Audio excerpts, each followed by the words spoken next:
चमके न्याय का रोशन तारा, यही संकल्प हमारा, यही संकल्प हमारा। नमस्कार।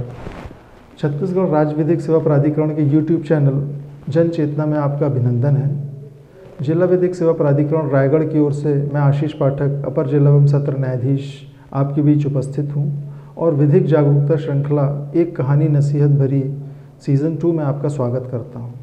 साथियों, इस श्रृंखला में होती है एक कहानी और कुछ नसीहतें जो हमें सामाजिक बुराई और असमानताओं से लड़ने के लिए कानूनी अधिकारों से जोड़ती हैं। इसी श्रृंखला में आज हम देखेंगे एक शॉर्ट फिल्म जिसका शीर्षक है अजन्मी। इस फिल्म को हमारे राष्ट्रीय film festival shoot for legal awareness के वर्ष 2018 में उत्कृष्ट फिल्म के रूप में चुना गया था। इस कहानी के माध्यम से हम एक गंभीर एवं चिंताजनक विषय कन्या भ्रूण हत्या एवं उसे रोकने हेतु बनाए गए कानून PCPNDT के विषय में जानकारी प्राप्त करेंगे। तो आइए देखते हैं एक कहानी नसीहत भरी फिल्म अजन्मी के जरिए।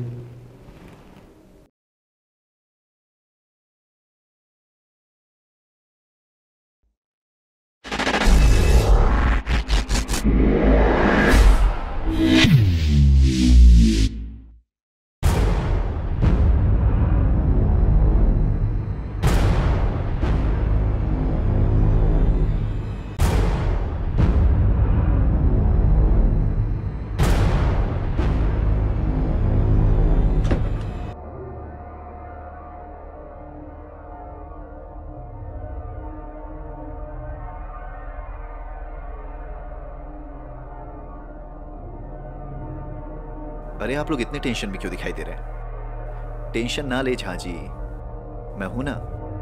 संजना,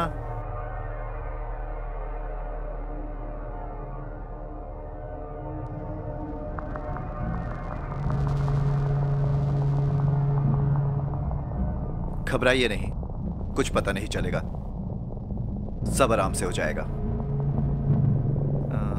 संजना,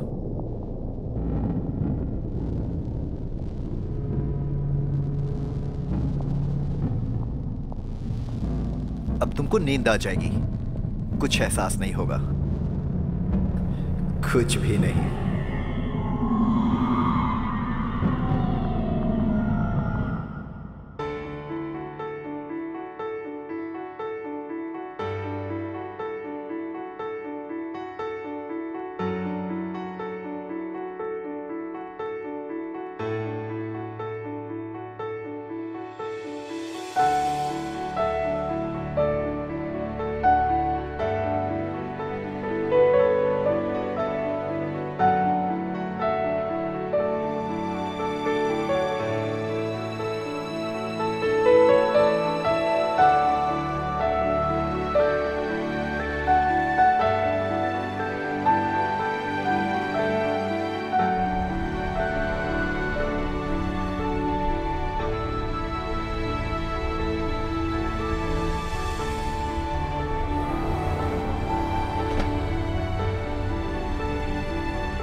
क्या चाहिए बिटिया लाडो?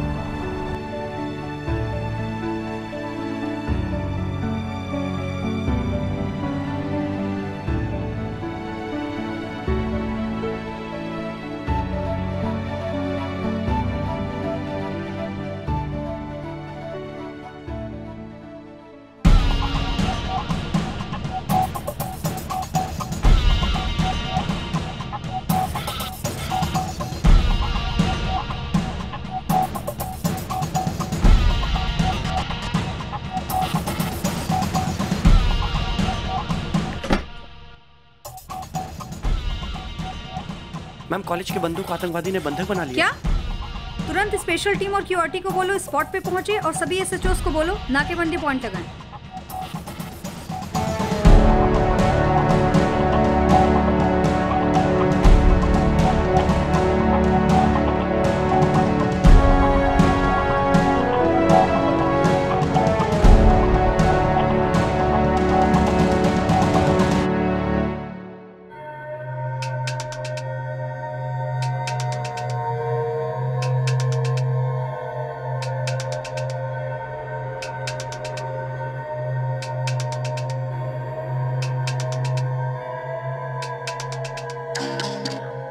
और इसी समय एक बड़ी खबर मिल रही है। बिलासपुर में एक कॉलेज के छात्रों को आतंकवादियों ने बंधक बना लिया है और पुलिस मौका वारदात के लिए रवाना हो गई है।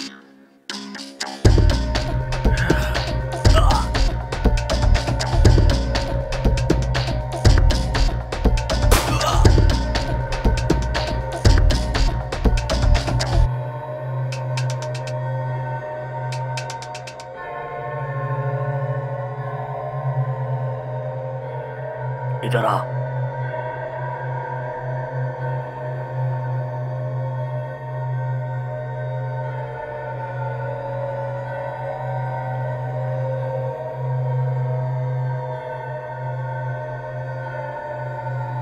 लॉक कर।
मुझे माफ कर दे माँ, मैं तुझे परेशान नहीं करना चाहती थी। मैं घर के सारे काम करूँगी, पापा दादा दादी सबकी सेवा करूँगी। मैं गैर नहीं माँ, आपके परिवार का, आपके शरीर का हिस्सा हूँ माँ।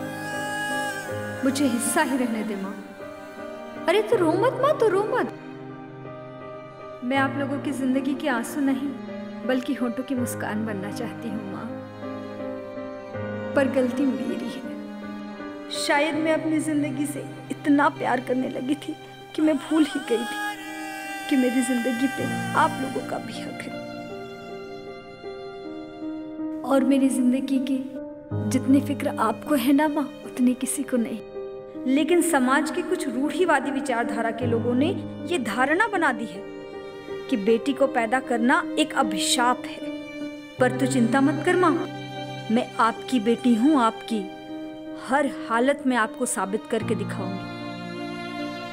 ये जो समाज हमको अबला कहता है ना माँ, यही समाज हमको दुर्गा और शक्ति कह के पूजा भी करता है।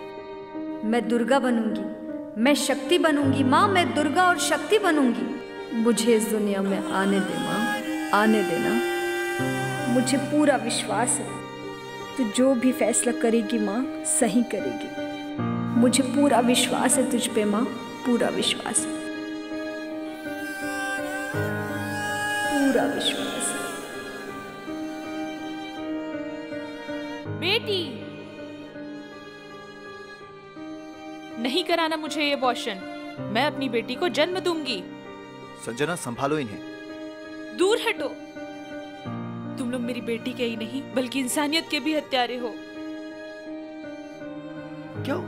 अरे इस देश में लड़कियों को बाहर वालों से नहीं बल्कि तुम जैसे घर वालों से खतरा है। मैं तुम लोग को कड़ी से कड़ी सजा दिला के रहूंगी।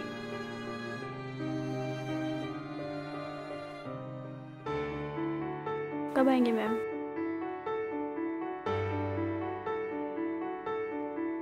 बच्चा पूरी तरह से स्वस्थ है, घबराने की कोई बात नहीं। क्या आप और कुछ जानना चाहते हैं? मैम, क्या आप ये बता सकती हैं कि गर्भ में लड़का है या लड़की? मजाक बना रखा है आप लोगों ने। जन्म के पहले यह पता करना कि लड़का है गर्भ में या लड़की, यह कानूनन अपराध है और आपको इसके लिए सजा भी हो सकती है। और यदि कोई डॉक्टर आपका साथ देता है तो उसका प्रमाण पत्र भी निरस्त हो सकता है। और वैसे भी लड़का और लड़की आज के समय में एक बराबर हैं। मैम भी एक डॉक्टर है और साथ ही साथ एक लड़की, तो क्या फ़र्क होता है कि लड़का हो चाहे लड़की, आजकल सब बराबर है।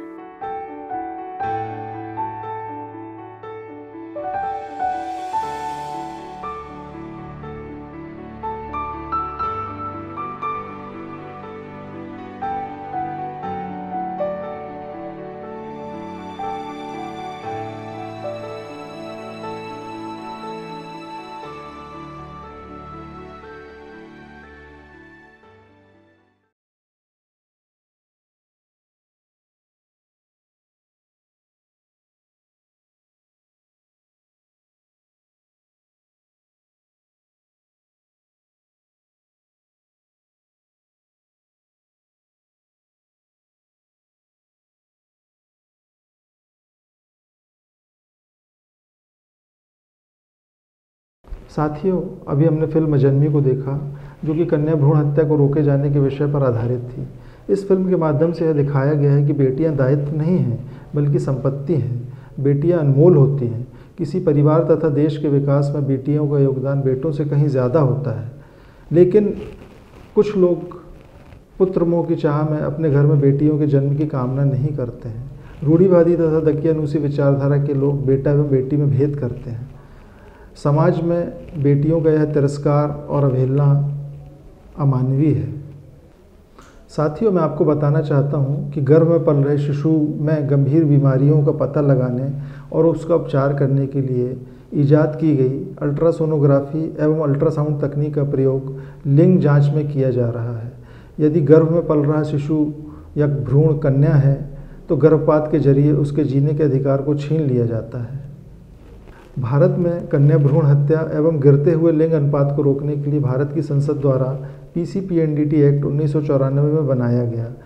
इस अधिनियम के द्वारा प्रसव पूर्व लिंग निर्धारण एवं जन्म से पूर्व शिशु के लिंग की जांच पर पूर्णतः प्रतिबंध लगा दिया गया है।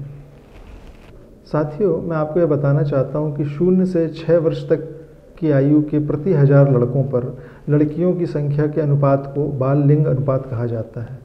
वर्ष 2001 की जनगणना में यह अनुपात 927 था, जो कि वर्ष 2011 की जनगणना में घटकर 919 हो गया है। यह घटता हुआ अनुपात हमारे समाज के लिए कई खतरे पैदा कर सकता है। इससे सामाजिक अपराध तो बढ़ेंगे ही, साथ ही महिलाओं पर होने वाले अत्याचार, यौन उत्पीड़न एवं लैंगिक शोषण की घटनाओं में भी वृद्धि होगी। PCPNDT एक्ट के अनुसार यदि कोई डॉक्टर या लैब कर्मी अल्ट्रासाउंड या अल्ट्रासोनोग्राफी तकनीक का प्रयोग लिंग निर्धारण अथवा लिंग की जांच में करता है या कोई व्यक्ति जो ऐसी जांच कराता है, ऐसे लोगों को 3 से 5 साल तक के कारावास एवं 10 से 50,000 रुपये तक की जुर्माने की सज़ा का प्रावधान है। अंत में बस यही कहना चाहता हूँ कि लिंग परीक्षण एवं कन्या भ्रूण हत्या देश एवं समाज के हित में नहीं है। कन्या भ्रूण हत्या जैसी सामाजिक बुराई को केवल कानून के माध्यम से नहीं रोका जा सकता है। इसके लिए सामाजिक जागरूकता की भी बहुत आवश्यकता है। आप सब भी इस विषय पर जागरूक होकर कन्या भ्रूण हत्या एवं घटते हुए लिंग अनुपात को नियंत्रित करने में सामाजिक रूप से सहयोग कर सकते हैं। आशा करते हैं कि इस एपिसोड में आपको कन्या भ्रूण हत्या के दुष्परिणाम एवं उसे रोके जाने हेतु बनाए गए कानून के विषय पर सार्थक और सारगर्भित जानकारी प्राप्त हुई होगी। धन्यवाद। जय हिंद।